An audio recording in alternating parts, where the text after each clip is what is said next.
How many times in your life have you been told that you are so strong? You lose your job during a pandemic and cobble together freelance work to make ends meet. You are so strong. You lose a loved one to an illness and plan the funeral. You are so strong. You're a busy working mom of 3 kids, juggling work and life with little time to care for yourself. You are so strong. You're battling cancer, going through chemo, spending your days vomiting, losing your hair, and losing the ability to recognize yourself in the mirror. And yet, you are so strong. Where would you take your life if you knew you could not fail? I get it. As a stepmom, mom, and entrepreneur, sometimes it can feel like what everyone else expects of you versus what you dream about for yourself are on opposite ends of the spectrum. As a woman, you're taught from a very young age what society thinks you're worth based on how you look, how you behave, and how much money you're allowed to bring in.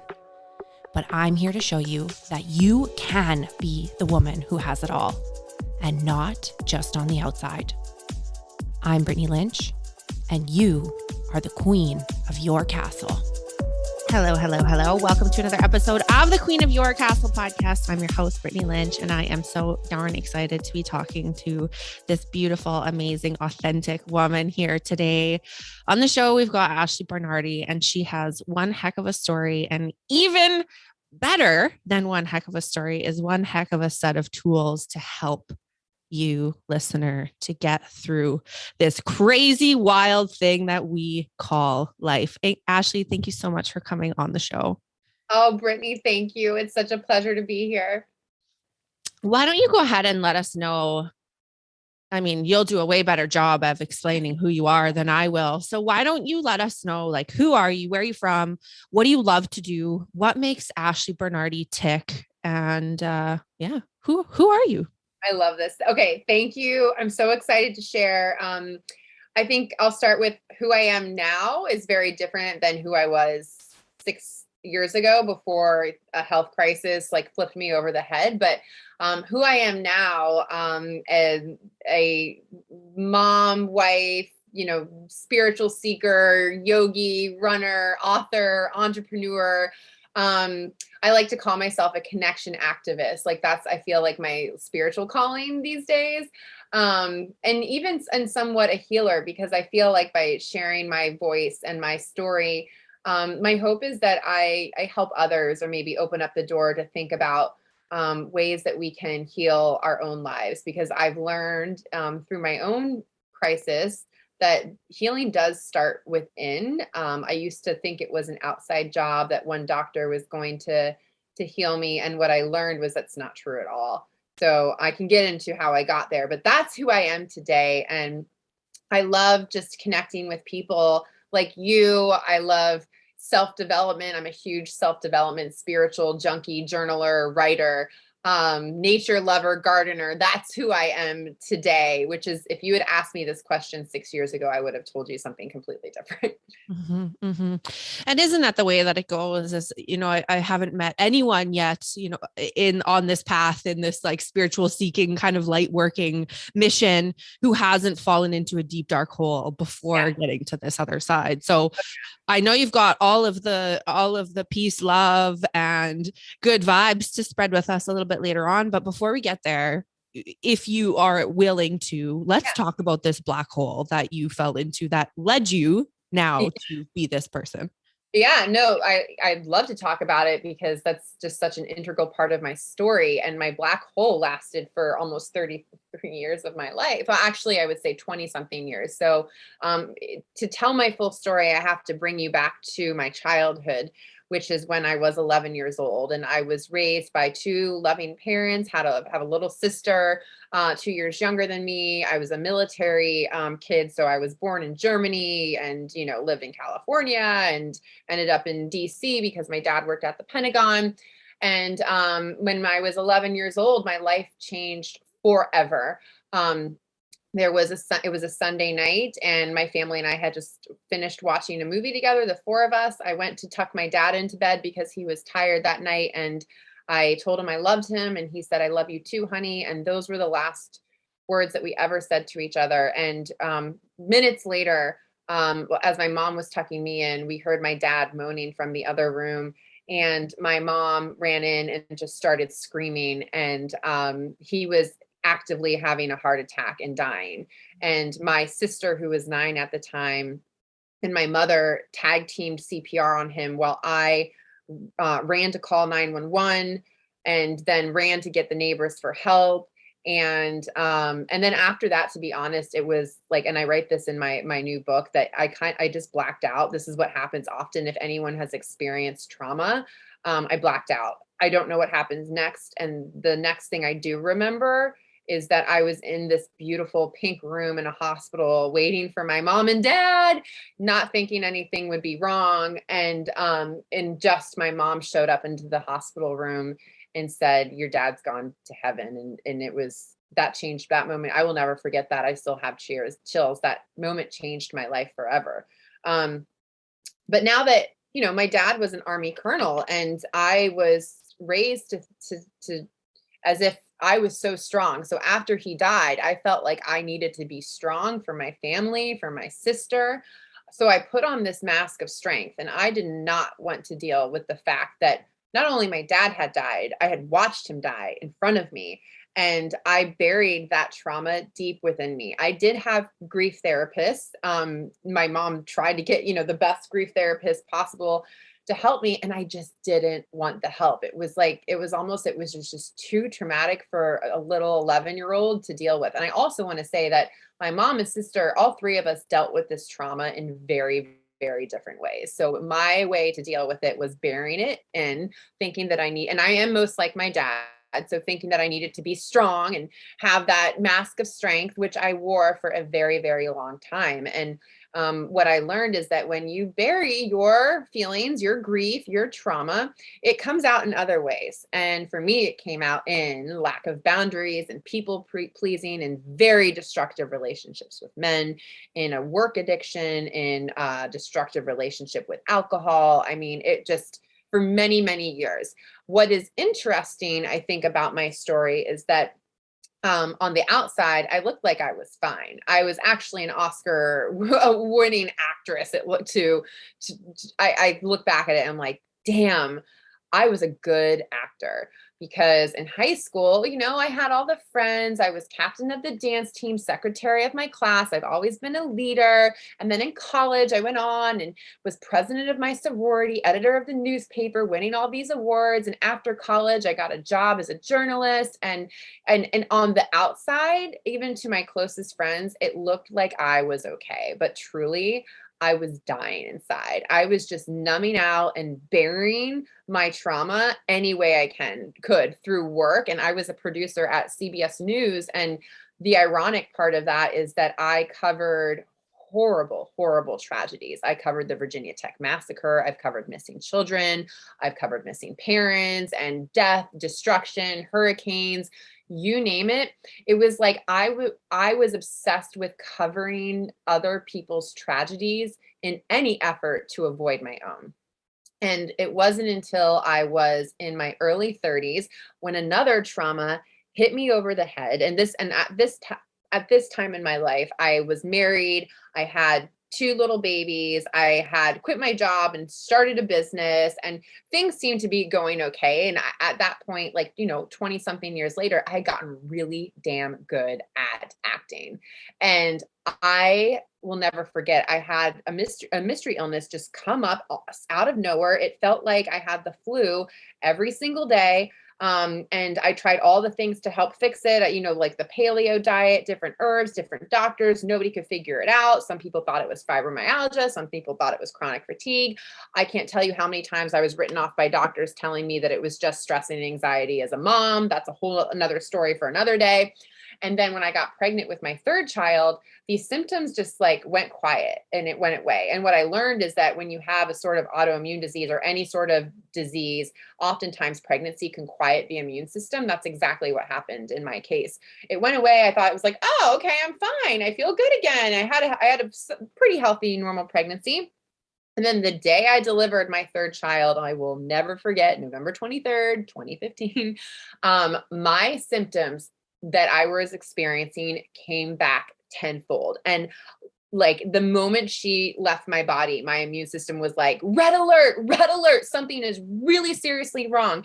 And like, I was vomiting, I had a fever, I lost control of my bowels. And like, even I was sent home in this condition, and no one could figure out what was wrong with me. I lost so much weight. I was having panic attacks. I was in and out of the hospital with people trying to figure it out. I have seen over 30 doctors at that point. Nobody could figure it out. On top of that, I was also diagnosed with postpartum depression and put in a part-time mental health hospitalization program where it wasn't overnight, but for 8 hours every day, I would go in and then come home and go in and come home. And I did this for weeks to learn coping techniques to help with my PPD and also anxiety, and also this health crisis that no one could figure out. And just to give you an example of some of the physical symptoms that I had, I felt like I was going to faint daily. I lost control of my bowels. I lost my vision. I had vertigo daily. I was bedridden. My stomach wasn't functioning. I had chronic migraines every day. My body went numb. My face went numb. My arms went numb. I was just in constant debilitating pain. And I finally went to one more doctor at the encouragement of my mother-in-law, because at this point, like the kids, like my husband had to take my kids to his parents because I couldn't even function. And I was finally like a doctor out of 30 doctors that this is a whole nother story about the medical industry and how they treat women. Because at this appointment, my husband came with me, and I found that when Mike came with me, I was listened to a little bit more. The doctor did listen to me this time and looked me in the eyes after just hearing my story for 45 minutes, my stack of paperwork, because I was a journalist and I had already self-diagnosed myself. I knew what I had, but no one was listening. And this doctor looked at me and was like, you have Lyme disease and I'm going to treat you. At this point, it's chronic. Like I had encephalitis in my brain. Like I was dying. And she said, I'm going to treat you, and I'm going to treat you first with a oral antibiotic. And if that works, you are so like far off the deep end, you're going to need a PICC line, which is an IV antibiotic to your heart. And sure enough, it started working. And so I had a procedure to get a PICC line installed. We moved in with my in-laws because I had 3 kids and a baby, and I could, with a PICC line, if anyone's ever had one, you can't lift anything heavier than like 15 pounds, which includes a baby in a car seat. So I had to move in with my in-laws, and that PICC line was in me for 8 weeks. And the healing was so slow. But here's what I'm going to say. The physical healing was not the first thing to happen.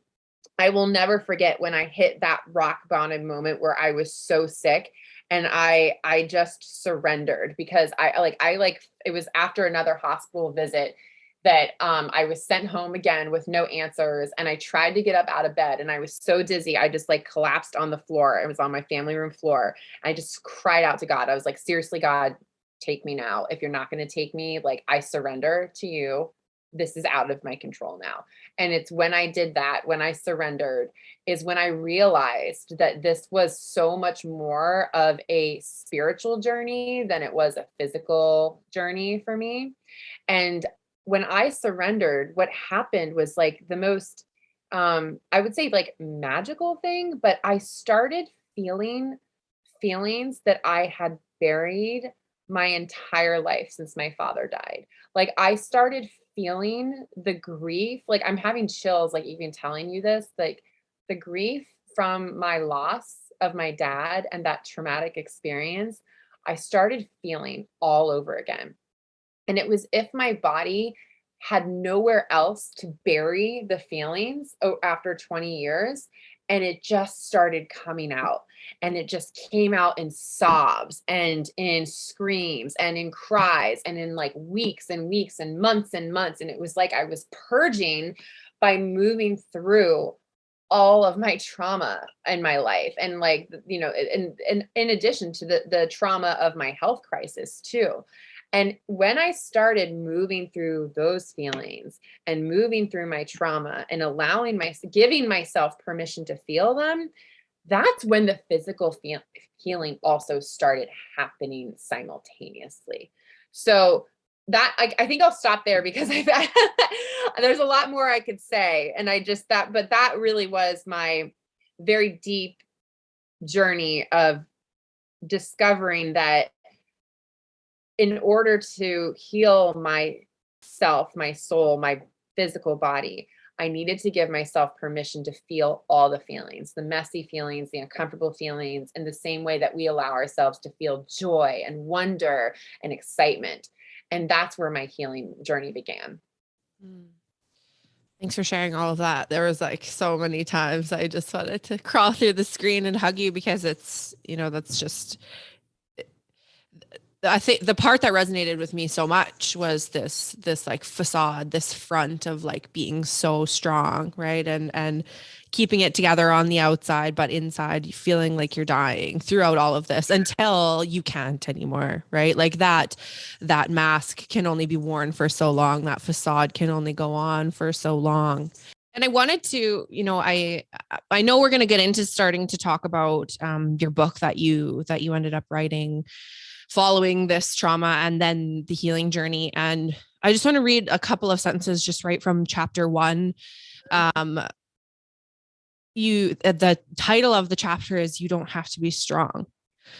And this is just a couple of sentences. Reader or listeners, will make sure to link this book up in the show notes for you so you can take a peek if you feel called to. But I had goosebumps reading this because I feel like it resonates with so many people, so many women, so many stepmoms, right? So many mothers, so many just people. This is just this common thread that is kind of woven into all of us, is this thought that we've got to be strong and what strength looks like.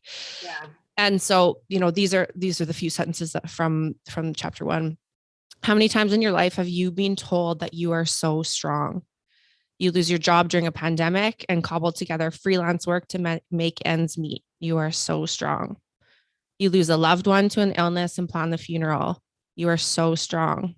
You're a busy working mom of 3 kids, juggling work and life with little time to care for yourself. You are so strong. You're battling cancer, going through chemo, spending your days vomiting, losing your hair, and losing the ability to recognize yourself in the mirror. And yet, you are so strong. I mean, it's like I'm like teary. I feel teary reading that, because it's like we as a society are too afraid to look into what is actually happening beneath that strength, right? Yeah. And it sounds like, that was kind of part of what was happening in your journey, is you were too afraid to look at what was happening underneath that strength until it couldn't be avoided anymore, until your body was literally shutting down because it had to come out of you because it was all stuffed inside. So let's round the corner, because it sounds like this is kind of getting to the point in your story where you were like, something's got to change. This grief is coming out. My body can't hold this anymore. I can't pretend to be strong anymore. What even is strong, right? Why is it strong to be dying inside? So help me understand, what changed Yeah. to get you to where you are now. Oh my gosh, so much. And I just want to say, I love that you called out that part, not so like, you don't have to be strong. That actually, Not So Strong, was the original title of the book too, because I felt so strongly that my rally cry to readers was like, you don't have to be strong. But under the layer of not needing to be strong is that we all have this authentic power within us, and that's why the title of the book is Authentic Power and the subtitle is Give Yourself Permission to Feel. Because what I learned was that when I got quiet and still, and I got quiet and still because I had no choice, like my body physically shut down, that's when I started listening within to my inner knowing. And my inner knowing was like, Ashley, you've got to deal with your father's death. You you need to feel it. You need to allow yourself to grieve his loss.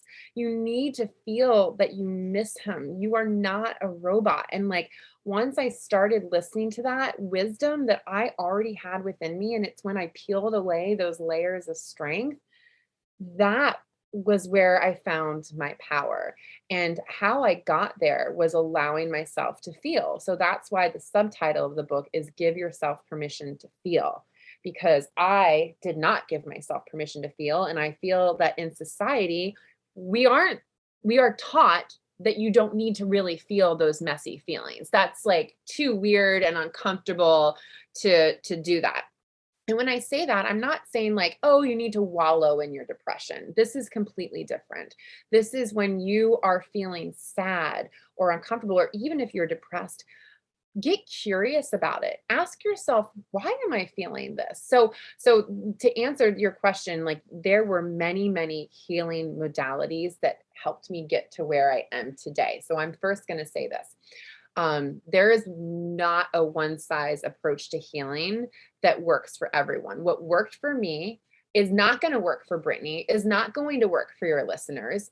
And there's also, this is what I used to think when I was in my early stages of my illness, that one doctor was going to save me, that I was going to find that 30th doctor who's going to be my advocate and give me the right medical elixir and vitamin and IV to change me. And that is not true at all. It's up to you. It was up to me to change me. And I learned that the very, very, very hard way.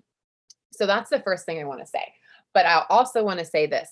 What helped heal me were so many different modalities that I pulled from, but I learned in a very slow way. Like my healing journey is still going on, but like to truly physically feel better, it took me a year start to finish. So that first started with, and I have something in my book called the Feel Framework.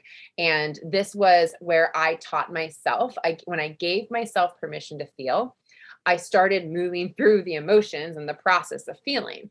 And so, and actually, like I actually came up with the Feel Framework once the pandemic hit, because I found very familiar feelings of grief bubbling up again.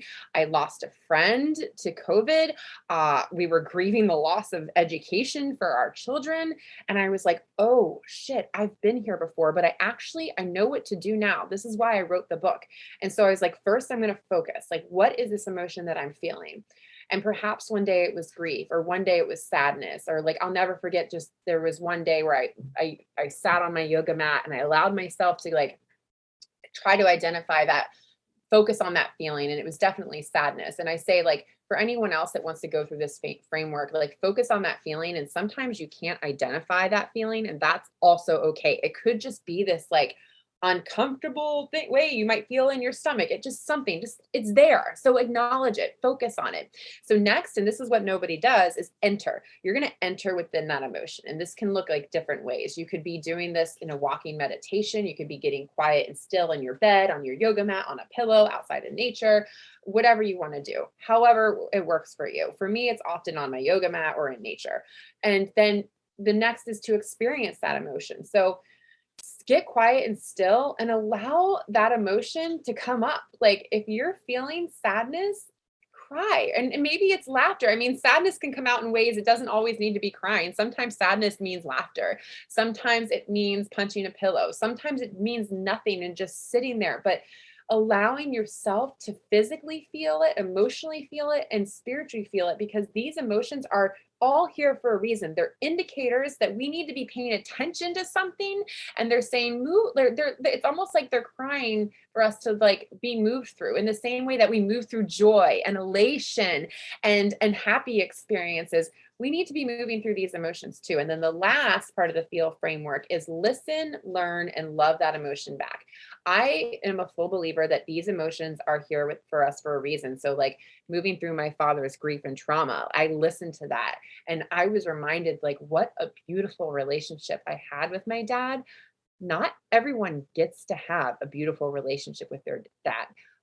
But knowing I only had 11 years with him, but that it was an incredible 11 years, made me so grateful to even be experiencing that grief, because it meant there was love there.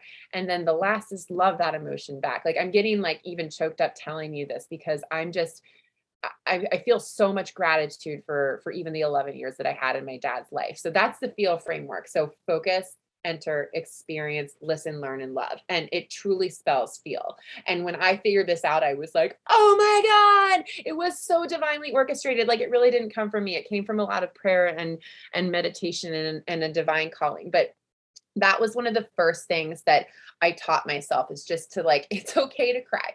It's okay to move through these things. And I also want to say this, like, this was the slowest process. Like, when I first started getting still, or even like having the awareness to get still, I could only do it for 30 seconds. Like, I was like a news journalist, like, go, go, go, get her. I couldn't even get still for 5 minutes. And many people that I talk to now, they're like, oh my God, how can you meditate for like 30 minutes, an hour at a time? Like, I didn't start there. I would set a timer for 10 seconds. And I'm like, all right, I'm going to close my eyes for 10 seconds. So like, that was the first thing, is like getting still, getting quiet. So that opened up the door to me for meditation. And like, I used to be a runner and a dancer. When I physically couldn't move my body, I would do meditation or yoga, or starting with walks.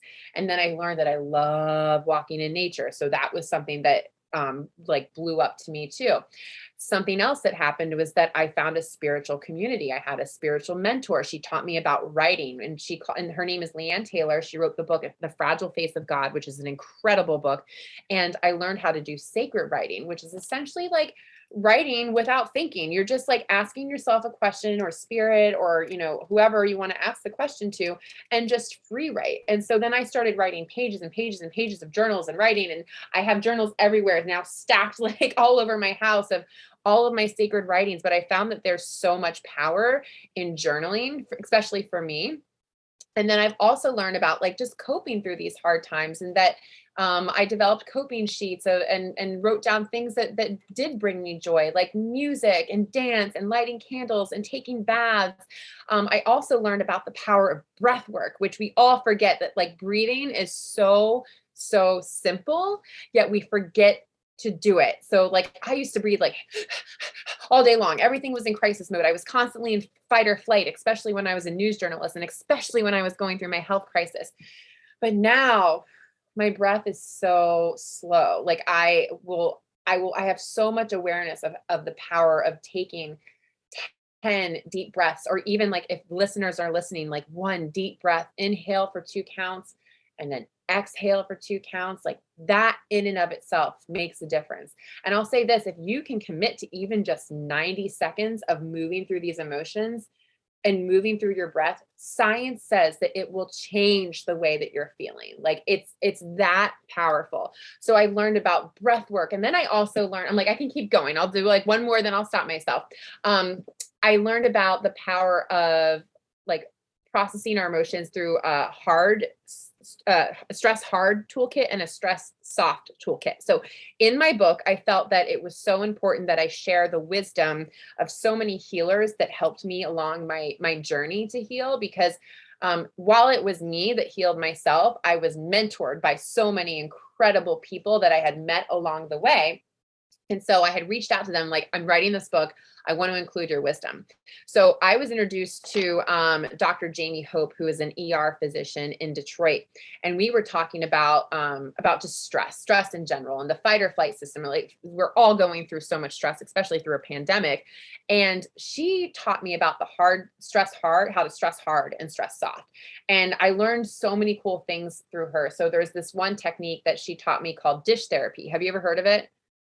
Okay, it's where I have like old dishes right here. You take a stack of old dishes, or get like some old dishes from the thrift store. You get a trash can, you go outside, you wear some goggles, you make sure you tell your neighbors and your family, like, I'm doing my dish therapy, and you throw dishes and break it in the trash can. And I haven't tried it, but Dr. Hope says it's the most satisfying thing you will ever do. And that's just a way to stress hard. And she says you do this because it's primal. Like, we are meant to sometimes physically remove our emotions, not through hitting, but doing it in a safe way. And something else that she'll recommend is a damn it doll, where you literally can buy a damn it doll on Amazon and like hit it against a pillow. For me, I love just like hitting pillows, or punching pillows. And then if you want to stress soft, you can find other ways to do this, like moving through your breath work, moving through meditation, reaching out to your community. So there's just many different ways. So like in my book, I have recommendations for a hard stress toolkit and a soft stress toolkit. So when you are in these stressful situations, you can help move through your emotions in real time, which is what I'm encouraging people to do.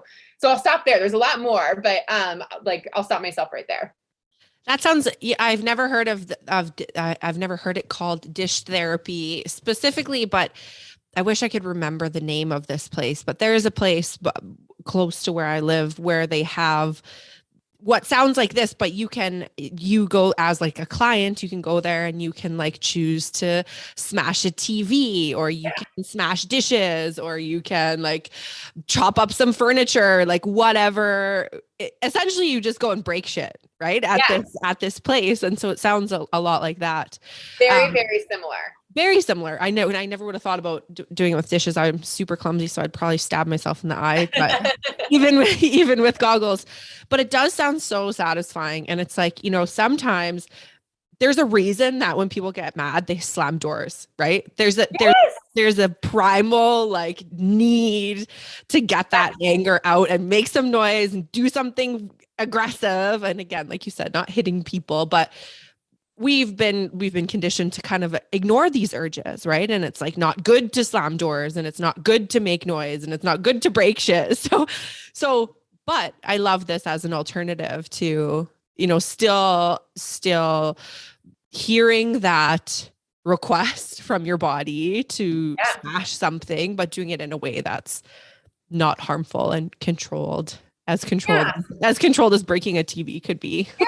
Well, and for anyone who's like, oh God, that dish therapy seems like a lot, I can tell you what else is so, so satisfying. An alternative to the dish therapy, if that seems like a lot for you, one of the most satisfying things that I have ever done is I did a meditation through an online program. And at the end of the meditation, you are allowed to scream. They invite you to scream as loud as you possibly can. So if you're going to do this, again, like give your family a heads up, like warn them, but it is the most satisfying thing. I felt like I was walking on clouds for the next several days. It was so freeing. And like going back to, that is how we're supposed to primarily release emotions in many different ways. And I would say for your listeners, like experiment, get curious about like what works for you. Because like I said, what works for me probably is not going to work for you. It's not a one size fits all approach. Screaming alone is not how I got to where I am today. It was many different things. So, it's through a hard and soft stress toolkit. It was through breath work and through meditation and through my feel framework. And it really all starts with, again, authentic power, getting quiet, listening to that wisdom that you have within, and then taking a step to trust that wisdom. And once I started to do that, my whole life transformed, like truly in a very gentle, loving, long way. There's no such thing as an overnight transformation in my eyes, especially when you're on a healing journey. I'm still on that journey today. I'm still learning about myself every single day. But now that I access, and I trust my own authentic power, I give myself permission to feel all the feelings every day. I can show up as my truest, fullest self to you, to my colleagues, to my family, to everyone. I love that. You had mentioned something a little bit earlier too about how you work. One of, again, these many layers to the healing journey was that you leaned into a community that you really connected with, a spiritual community. I was wondering if you could just chat quickly about the importance of community for you as you move through this. So I love that you asked this question, because it's one of the most important aspects of my healing and I even have a book, I think it's I have a chapter in my book dedicated to it. I think it's chapter 7, but it's connecting through healing. And what I found was that I first tried to go on my healing journey by myself without anyone. And it's very similar to when you are going through, let's say that you're in recovery for alcohol or drug addiction, that's why they have AA. It's a community, right? And I found that by sharing my story with my trusted loved ones and telling them that I was struggling, once I opened up and got really honest about, hey, that mask of strength that I've been wearing for the last 25 years? Well, it's fake. And I just feel like shit and it was a lie the whole time. Like once I got honest about that, I was met with so much love and compassion, and it was just really beautiful being truthful with people that I never expected I could be truthful with. And because I had never been truthful with, period. And once I got real, my relationships formed in a much deeper, stronger, more beautiful way. And that includes my relationship with my husband, my children, my family, my extended family, my friends. And I have many different communities now. And I remember when I was in my like very beginning, early stages, I had joined my church choir. Like I had never, I mean, I did chorus in high school, but I felt very called to sing. And I just created this community of I didn't create it, but like I joined this community of people who shared their love for singing. And for me, singing was a great way for me to get out of my head and out of my body when I was in so much pain and just like sing. And it was so beautiful. And I also want to say this, that some communities, you might find that they're not a right fit for you. Like I'll never forget, I joined a Lyme disease support group and I didn't feel like it was a good fit for me. I felt like that, and this is no critique to anyone in the group, but I felt like it was a victim mindset group. I felt that I was in a group that didn't really want to transform or seek healing. And so I left the group. And in my book, I say like, you can try things out. And if it's a community that's not a good fit for you, you don't have to stay in it. And so I have, by doing that, like by popping in and out and experimenting with different communities, I've really learned to find my own community that I just love and adore. And like, even through the work with my book, like I've started different communities. Like in January, I did a authentically powered January community where I brought together people who wanted to set intentions for the new year. And like I said in the beginning of this interview, I really am just a connection activist, because I have learned so much about the power of connection to heal, and just removing that mask of strength and getting real with everyone. Like I even say in my book, like the question, like, how are you doing, is so inauthentic, because like, really, like, do you mean, how are you doing? Like when you ask someone like, how are you? We always say like, I'm fine, I'm fine, I'm fine, I'm fine, I'm fine. It's like this social construct, when really like most people that we ask that question to are probably not fine. And so when you can find those communities where you're like, I am not fine, that's when like the healing and transformation happens. Sure. And arguably, most of the people asking the question, how are you, don't want to or don't have the space to hear how you're actually doing. I don't want to hear how It's you're a formality. Yeah. It's like an introduction rather than an authentic way to connect with people. So like enough. And if you're like, okay, well then Ashley, what way do I connect with people? I would say like, maybe you ask someone like, how's your heart doing today? I mean, that's a question that I ask myself too. Like, how's my heart doing today? Or like, I'll ask a friend like, hey friend, how's your heart doing today? Like, how are you showing up in the world? Like asking just deeper questions. And this is something else that like, I went through a life coaching, life designer training program through my mentor, Julie Riesler. And we learned about the power of asking powerful questions. Like, so going beyond the like, how are you? And really learning to ask yourself and in turn others, those like deeper questions to just meet each other on a deeper, more connected level. So I've been learning a lot about the power of powerful questions, both to yourself, asking to yourself and to others. And it really is transformational. I think probably most of my clients who are listening right now would argue with you that that question asking, it's funny because often as a coach, I don't answer. I just answer questions with questions, and it's super I love that too. Super frustrating for I love you guys who are listening, gals. It's super frustrating because you just want to know the answer, right? It's like, I just want someone to tell me what to do. I just need some help to get out of this situation. I don't want somebody to ask me a question, right? But that's where, like you said, that's where the real transformation begins. That's where the real work happens, is in asking yourself the question and trying to figure out the answer for you, because none of this is a one size fits all. What answer that I would give is because that's what would work for my life, not for your life, not for anybody else's life. So it's so true. And in coaching, they teach that like, like I am not a consultant or a therapist, and I'm not trying to fix you. I am your guide. And what I've learned is that like we are a client, or, a coaching client, you already have the wisdom within you. You just need you need someone to ask you those powerful questions and get it out of you. And I've learned that even cause I've gone through coaching too. And it is so powerful to hear, when someone asks you a question and to hear yourself say it, you're like, oh shit, aha moments. Just to hear yourself answer a question, so much changes. For sure. Ashley, is there anything else that you want to share with us? We'll make sure to link your book up, Authentic Power. Give yourself permission to feel. We're going to link that up in the show notes. So listeners, if you want to take a boo at that and check it out and dive into Ashley's feel framework and read more about her story, we'll be sure to link all of that up. I'll be sure to link all of your social media handles up as well. But is there anything else that you would like to share with our amazing folks who are tuning in today?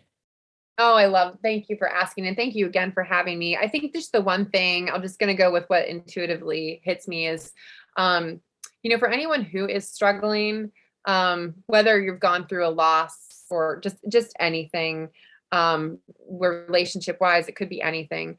One affirmation that has helped me the most is just the reminder that this moment and this feeling is temporary. And I never knew that when I was going through my trauma. And that's the reason why I didn't give myself permission to feel it, because I felt like the feeling of trauma and grief was going to last forever.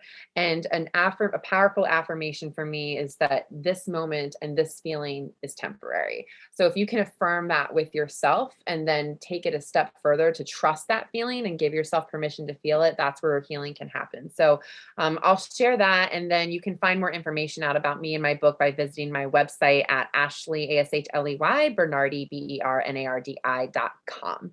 Thank you so much, Ashley. It's been absolutely amazing talking to you. Thank you so much for sharing your story. Thank you so much for writing this book and helping so many people.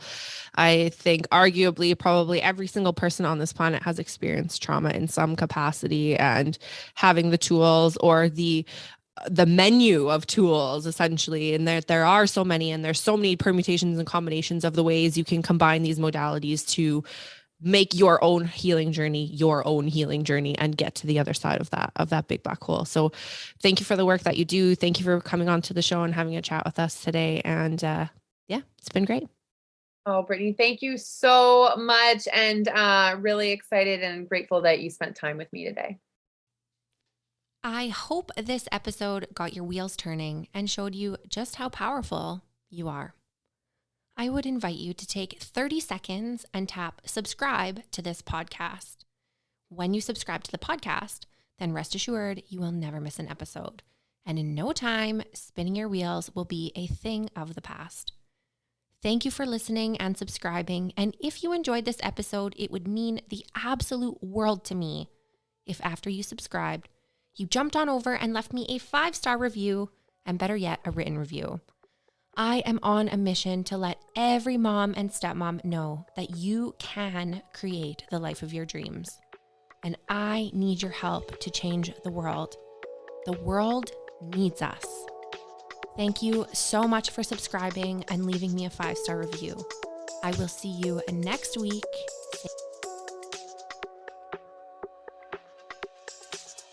For more behind the scenes action and to get really up close and personal with me and our beautiful step family, jump on over to Instagram and follow me at The Step Queen. Don't be shy, send me a DM, tag me in your posts, tag me in your stories, let me know what you're up to and what about the podcast has been blowing your mind. I cannot wait to get to know you better, and Instagram is my jam. I love you so much. I love you so much. Make it rain, girlfriend.